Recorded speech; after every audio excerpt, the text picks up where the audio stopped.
যুক্তরাষ্ট্রের বিমান হামলা। হিজবুল্লাহর প্রতি সমর্থন জানিয়ে ইরানের পররাষ্ট্রমন্ত্রীর বার্তা। আরও জানাবো, বিশ্ববাজারে তেলের দামে বড় পতন। সর্বশেষ থাকছে, দক্ষিণ ইরানে মার্কিন হামলা, আবারও কি যুদ্ধের পথে এগোচ্ছে ইরান যুক্তরাষ্ট্র? দর্শক, এতক্ষণ শুনছিলেন সংবাদ শিরোনাম, এবারে শুনবেন বিস্তারিত। তবে তার আগে অনুরোধ থাকবে, ভিডিওটিতে একটি লাইক দিন এবং কমেন্ট করে জানিয়ে দিন কোথা থেকে বা কোন জেলা থেকে আমাদের এই ভিডিওটি দেখছেন বা শুনছেন। দক্ষিণ ইরানে বিমান হামলা চালিয়েছে মার্কিন সামরিক বাহিনী। যুক্তরাষ্ট্রের একটি শীর্ষস্থানীয় সম্প্রচার মাধ্যমের প্রতিবেদন থেকে এই তথ্য জানা গেছে। খবর আল জাজিরার। মার্কিন সামরিক বাহিনীর সেন্ট্রাল কমান্ডার মুখপাত্র টিম হকিন্স ফক্স নিউজকে জানান, এই হামলাটি সম্পূর্ণ আত্মরক্ষামূলক ছিল। তিনি বলেন, ইরানি বাহিনীর পক্ষ থেকে আসা সরাসরি হুমকি থেকে আমাদের সৈন্যদের রক্ষা করার জন্যই মার্কিন বাহিনী আজ এই পদক্ষেপ নিয়েছে। প্রতিবেদনে জানানো হয়, মার্কিন হামলায় মূলত দুটি বিষয়কে লক্ষ্যবস্তু করা হয়েছিল: ক্ষেপণাস্ত্র উৎক্ষেপণ কেন্দ্র তথা ইরানের অভ্যন্তরে থাকা নির্দিষ্ট ক্ষেপণাস্ত্র ঘাঁটি এবং মাইন পাতার চেষ্টাকারী নৌকা বা পারস্য উপসাগর বা সংলগ্ন এলাকায় মাইন স্থাপন করতে যাওয়া ইরানি নৌযান।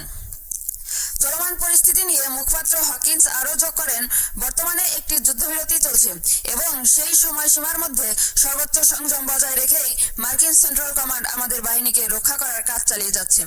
এদিকে ইরানের স্থানীয় গণমাধ্যমগুলো এই হামলার সত্যতা নিশ্চিত করেছে। দেশের দক্ষিণ অঞ্চলের অন্যতম প্রধান বন্দর নগরী বান্দার আব্বাসে বিকট বিস্ফোরণের খবর পাওয়া গেছে। তবে ইরানের আধা সরকারি সংবাদ সংস্থা মেহের নিউজ এজেন্সি জানিয়েছে, বিস্ফোরণের পর বর্তমানে এই এলাকার পরিস্থিতি সম্পূর্ণ নিয়ন্ত্রণে রয়েছে।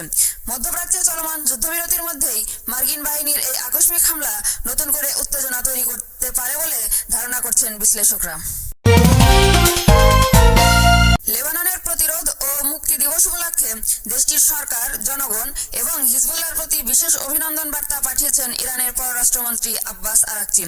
লেবাননের পার্লামেন্টের স্পিকার নাবিহ বেরি এবং হিজবুল্লাহর মহাসচিব নাইম কাসেমের কাছে পাঠানো পৃথক বার্তায় তিনি হিজবুল্লাহ ও লেবাননের প্রতি তেহরানের অবিচল সমর্থন পুনর্ব্যক্ত করেন। 2000 সালে লেবানন থেকে ইসরায়েলি সেনা প্রত্যাহারের ঐতিহাসিক ঘটনাকে স্মরণ করে আরাকচি জোর দিয়ে বলেন, ইসরায়েলি আগ্রাসনের বিরুদ্ধে লেবাননের স্বাধীনতা, সার্বভৌমত্ব ও আঞ্চলিক অখণ্ডতা রক্ষায় ইরান সর্বদা পাশে থাকবে। ইরানি পররাষ্ট্রমন্ত্রীর এই বিবৃতিটি এমন এক সময় এলো যার ঠিক আগেই মার্কিন পররাষ্ট্র সচিব মার্কো রুবিও ইসরায়েল ও লেবাননের মধ্যকার শান্তি আলোচনা প্রত্যাখ্যান করার জন্য হিজবুল্লাহর তীব্র নিন্দা জানান। একই সঙ্গে রুবিও লেবাননের সাধারণ জনগণকে হিজবুল্লাহর বিরুদ্ধে রাস্তায় নেমে আসারও আহ্বান জানান।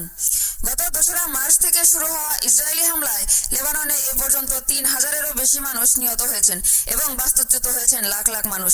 এই পরিস্থিতিতে যুক্তরাষ্ট্র ও ইরানের মধ্যে চলমান সম্ভাব্য চুক্তির আলোচনায় লেবানন যুদ্ধের অবসান অন্তর্ভুক্ত থাকবে কিনা তা নিয়ে এখনো ধোঁয়াশা কাটেনি। এদিকে ওয়াশিংটন ও তেল আবিবের পক্ষ থেকে লেবাননের ওপর চাপ সৃষ্টির চেষ্টা অব্যাহত রয়েছে। গত রবিবার ইসরায়েলের প্রধানমন্ত্রী বেনিয়ামিন নেতানিয়াহু জানিয়েছেন, নবনির্বাচিত মার্কিন প্রেসিডেন্ট ডোনাল্ড ট্রাম্প লেবানন সহ সবকটি ফ্রন্ট থেকে আসা হুমকির বিরুদ্ধে ইসরায়েলের আত্মরক্ষার অধিকারের বিষয়টি আবারও নিশ্চিত করেছেন। তবে ওয়াশিংটন ও ইসরায়েলের এই অবস্থানের বিপরীতে গিয়ে ইরান স্পষ্ট জানিয়ে দিয়েছে যে তারা লেবাননকে একা ফেলে যাবে না। যুদ্ধ অবসানের জন্য যে কোনো ধরনের চুক্তিতে পৌঁছানোর প্রক্রিয়ায় লেবানন ও হিজবুল্লাহর হাত ইরান শক্ত করে ধরে রাখবে বলে তেহরানের পক্ষ থেকে রোববার আশ্বস্ত করা হয়েছে। যুক্তরাষ্ট্র ইসরায়েলের সঙ্গে ইরানের যুদ্ধাবসানের লক্ষ্যে একটি শান্তি চুক্তির আশা জাগায় বিশ্ববাজারে জ্বালানি তেলের দাম নাটকীয়ভাবে কমেছে। এর ইতিবাচক প্রভাব পড়েছে এশিয়ার শেয়ার বাজারে, সেখানে সূচকের বড় উত্থান লক্ষ্য করা গেছে। এদিকে বিশ্ববাজারে দাম কমার দিনই ভারতে বাড়ল তেলের দাম। সোমবার সকালে এশিয়ার বাজারে আন্তর্জাতিক তেলের বেঞ্চমার্ক ব্রেন্ট ক্রুডের দাম 5% কমে প্রতি ব্যারেল $98.36 নেমে এসেছে। অন্যদিকে মার্কিন অপরিশোধিত তেল বা WTI ক্রুডের দাম 5.3% কমে ব্যারেল প্রতি $91.50 লেনদেন হচ্ছে। লেনদেনের শুরুর দিকে উভয়ই গত 7 মে এর পর তাদের সর্বনিম্ন মূল্য স্পর্শ করে। যুক্তরাজ্য ও যুক্তরাষ্ট্রের সরকারি ছুটি থাকায় সোমবার সেখানকার জ্বালানি ও আর্থিক বাজার বন্ধ রয়েছে। শনিবার সামাজিক যোগাযোগ মাধ্যমে ট্রাম্প জানান, তিনি সৌদি আরব, সংযুক্ত আরব আমিরাত ও কাতারের নেতাদের সঙ্গে শান্তি সংক্রান্ত একটি সমঝোতা স্মারক নিয়ে খুব ভালো আলোচনা করেছেন। তিনি বলেন, যুক্তরাষ্ট্র, ইরান এবং অন্যান্য দেশের মধ্যে চূড়ান্ত অনুমোদনের অপেক্ষায় থাকা একটি চুক্তি নিয়ে বড় আকারে সমঝোতা হয়েছে। চুক্তির শেষ দিককার বিষয় ও খুঁটিনাটি নিয়ে আলোচনা চলছে, যা শিগগির ঘোষণা করা হবে, যার মাধ্যমে হরমুজ প্রণালী পুনরায় উন্মুক্ত করা হবে। সংঘাত শুরু হওয়ার আগে বিশ্বের মোট তেল ও তরলীকৃত প্রাকৃতিক গ্যাস সরবরাহের 1/5 এই প্রণালী দিয়েই পরিবাহিত হতো। তবে বেশ কিছু জটিল বিষয়ে দুই পক্ষ এখনো ভিন্ন অবস্থানে রয়েছে। ট্রাম্প রবিবারও বলেন যে তিনি তার প্রতিনিধিদের কোনো চুক্তির জন্য তাড়াহুড়ো না করতে নির্দেশ দিয়েছেন। আইএনজি এর কমোডিটি স্ট্র্যাটেজির প্রধান ওয়ারেন প্যাটারসন বলেন, আমরা আগেও এই পর্যায়ে এসেছিলাম, কিন্তু শেষ মুহূর্তে আলোচনা ভেস্তে গেছে। তাই বাজার সম্ভবত অতিরিক্ত প্রতিক্রিয়া দেখানোর ক্ষেত্রে এবার আরো বেশি সতর্ক থাকবে। হরমুজ প্রণালী দ্রুত খুলে যাওয়ার আশায় জাপানের নিক্কেই 225 শেয়ার সূচক 2.5% বেড়ে ইতিহাসে প্রথমবারের মতো 65,000 পয়েন্ট অতিক্রম করেছে। জ্বালানির জন্য উপসাগরীয় দেশগুলোর ওপর ব্যাপকভাবে নির্ভরশীল হওয়ায় দক্ষিণ কোরিয়া ও জাপানের মতো দেশগুলো এই সংকটে সবচেয়ে বেশি ক্ষতিগ্রস্ত হয়েছিল।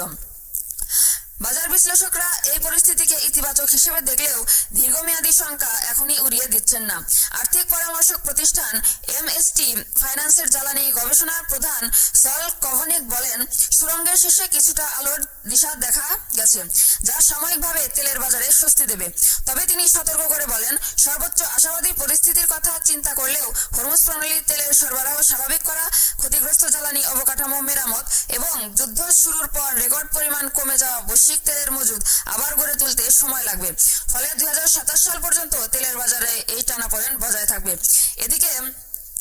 একদিকে বিশ্ববাজারে জ্বালানি তেলের দাম যখন নাটকীয়ভাবে কমছে, তখন ঠিক উল্টো চিত্র দেখা গেল প্রতিবেশী দেশ ভারতে। ইরান যুদ্ধের আবহে গত 11 দিনে চতুর্থবারের মতো দেশটিতে বাড়ল পেট্রোল ও ডিজেলের দাম।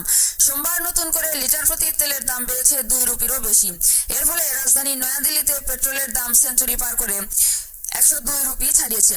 সোমবার ভারতে লিটার প্রতি পেট্রোলের দাম বেড়েছে 2 রুপি 61 পয়সা এবং ডিজেলের দাম বেড়েছে 2 রুপি 71 পয়সা। এর আগে গত শনিবারও দেশটিতে পেট্রোল ও ডিজেলের দাম বাড়ানো হয়। ভারতে জ্বালানি তেলের এমন দফায় দফায় দাম বৃদ্ধি আগে থেকেই মূল্যস্ফীতির চাপে থাকা মধ্যবিত্ত ও নিম্নবিত্ত পরিবারগুলোর উপর বাড়তি বোঝা হয়ে দাঁড়াবে। বিশেষ করে ডিজেলের দাম বাড়ার কারণে পণ্য পরিবহন খরচ এক ধাক্কায় অনেকটা বেড়ে যাবে, যার সরাসরি প্রভাব পড়বে নিত্য প্রয়োজনীয় পণ্যের বাজারে। এর আগের দফায় দাম বাড়ার কারণে বাজারে এরই মধ্যে দুধ এবং পাউরুটির দাম বেড়ে গেছে। চলমান ইরান যুদ্ধের কারণে বিশ্বব্যাপী তেল সরবরাহে বড় ধরনের বিঘ্ন ঘটেছে। বিশেষ করে তেলবাহী জাহাজের প্রধান রুট হরমুজ প্রণালী অবরুদ্ধ থাকায় আন্তর্জাতিক বাজারে অপরিশোধিত তেলের দাম প্রতিদিন চড়া হচ্ছিল।